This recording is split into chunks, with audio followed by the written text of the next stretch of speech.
एक आदमी ने भगवान बुद्ध से पूछा, जीवन का मूल्य क्या है।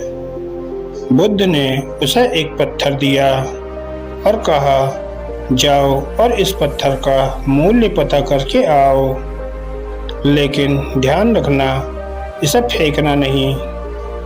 वह आदमी पत्थर को बाजार में एक संतरे वाले के पास लेकर गया और बोला, इसकी कीमत क्या है। संतरे वाला चमकीले पत्थर को देखकर बोला, 12 संतरे ले जा और मुझे ये पत्थर दे दो।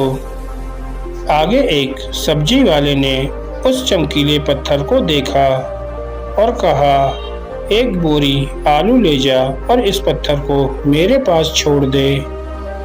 वह आदमी आगे एक सोना बेचने वाले के पास गया और उसे पत्थर दिखाया।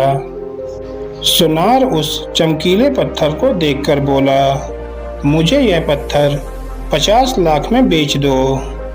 उसने मना कर दिया तो सुनार बोला, 2 करोड़ में दे दो, या तुम खुद ही बता दो इसकी कीमत क्या है। जो तुम मांगोगे वो दूंगा। उस आदमी ने सुनार से कहा, मेरे गुरुजी ने इसे बेचने से मना किया है। आगे वह आदमी हीरे बेचने वाले के एक जौहरी के पास गया और उसे वह पत्थर दिखाया।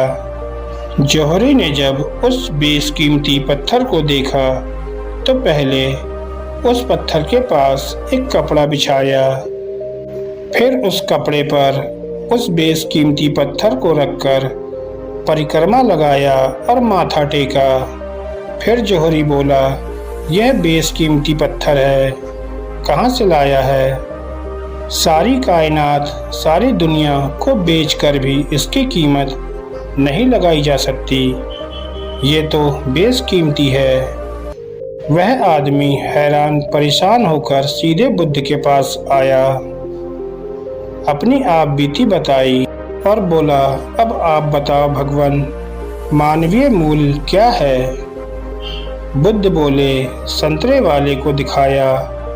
उसने उसकी कीमत 12 संतरे की बताई। सब्जी वाले के पास ले गए, उसने इसकी कीमत 1 बोरी आलू बताई। आगे सुनार के पास गए तो उसने इसकी कीमत 2 करोड़ बताई और जौहरी ने इसे बेशकीमती रूबी बताया। अब ऐसे ही मानवीय मूल्यों का भी है।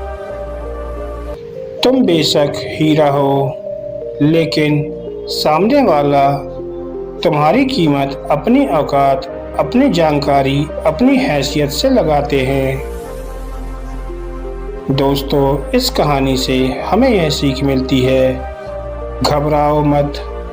दुनिया में आपको पहचानने वाले भी मिल जाएंगे। दूसरे लोग आपको क्या जाने।